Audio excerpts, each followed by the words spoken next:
You said you were considering military force to acquire Panama and Greenland. Are you also considering military force to annex and acquire Canada? No. Economic force. You know, under my watch for Ontario, I'd never be for that at all. We have the greatest country in the world. We have the greatest province anywhere. Any sub-sovereign nation is Ontario, and the rest of the provinces as well. You think he's joking? We would, you know something, to the president, I'll make him a counteroffer. How about if we buy Alaska, and we'll throw in Minnesota and Minneapolis at the same time? So, you know, it's not realistic. I know he likes making these comments, and he likes joking around. I take that seriously. He may be joking, but under my watch, that will never, ever happen. There's a saying for the American tourist who travels abroad and expects the store owner to speak English and gets upset.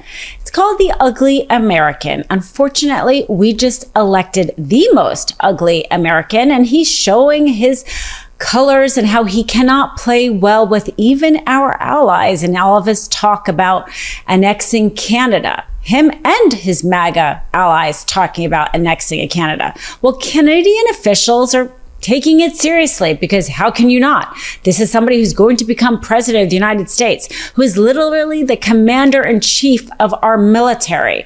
Mr. Trump, please, before making public pronouncements that Wayne Gretzky should run for prime minister, give yourself or get yourself a briefing on the nature of parliamentary democracy, a Westminster parliamentary system, and a constitutional monarchy where no one runs for prime minister. We have elections for members of parliament. We don't get to pick and choose among our billionaire friends for who gets a seat at the cabinet table. If they're not an elected member of parliament, well, Canadian system is different from that of the United States of America. I suggest that Mr. Trump find one of his grandchildren's school books and look at the year 1776, which may explain a few things to him about why our systems of government are different. I don't want to belittle Mr. Trump, but on the other hand, hey, Donald, have we got a deal for you? You think we want to be the 51st state? Nah, but maybe California would like to be the 11th province. How about it? California? Oregon? Washington? You've got geography in common with us. And not only that, we've already got a carbon trading system between California and Quebec. You cannot assume that everything Trump says is a distraction, although it probably is, or something about his own ego, which it probably is. But we are on their border, and they have to, unfortunately, think about the things that Trump says, take it seriously, perhaps prepare responses. Well, this is what the Canadian premier had to say about Trump and his allies talking about taking over parts of Canada, if not all of Canada. His history has been to create chaos in an attempt and in a confusion with humor, but then often those become policy statements and realities.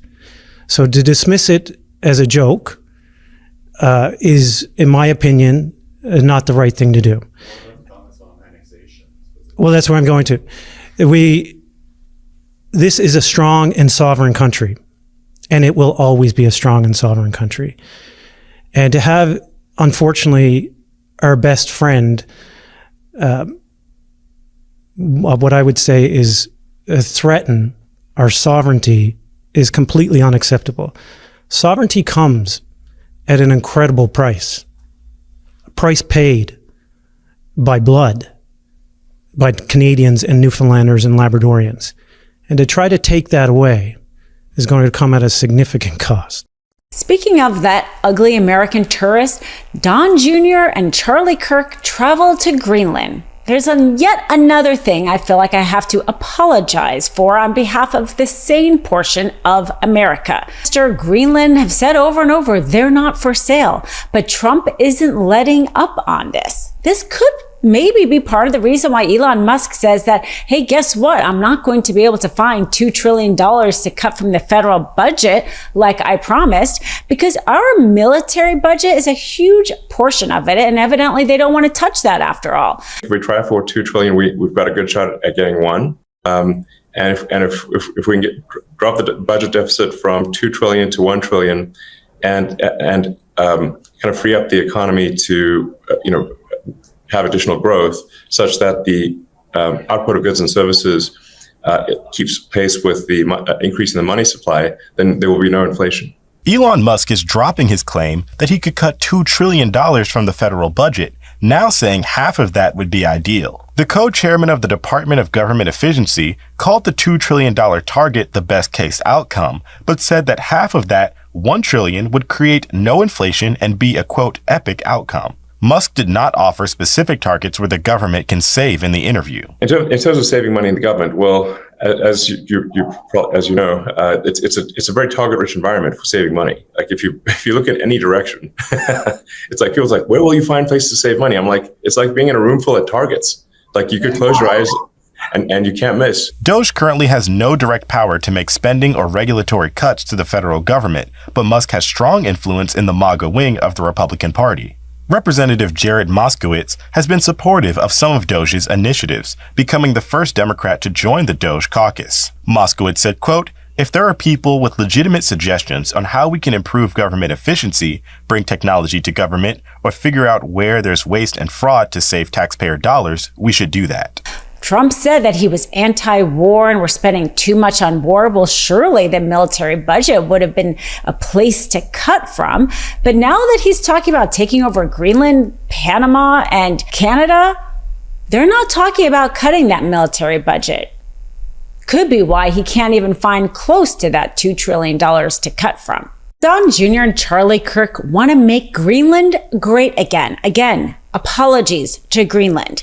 And Trump says that the wrong ships are around Greenland and he wants to change that. Again, never mind. Greenland is saying they're not for sale. Trump isn't letting up. Let's take a listen. It needs security for itself, but it also needs security very much for the world. The location really, you see the people and the ships sailing around, and they're not the right ships, and they're not the ships you want to know about.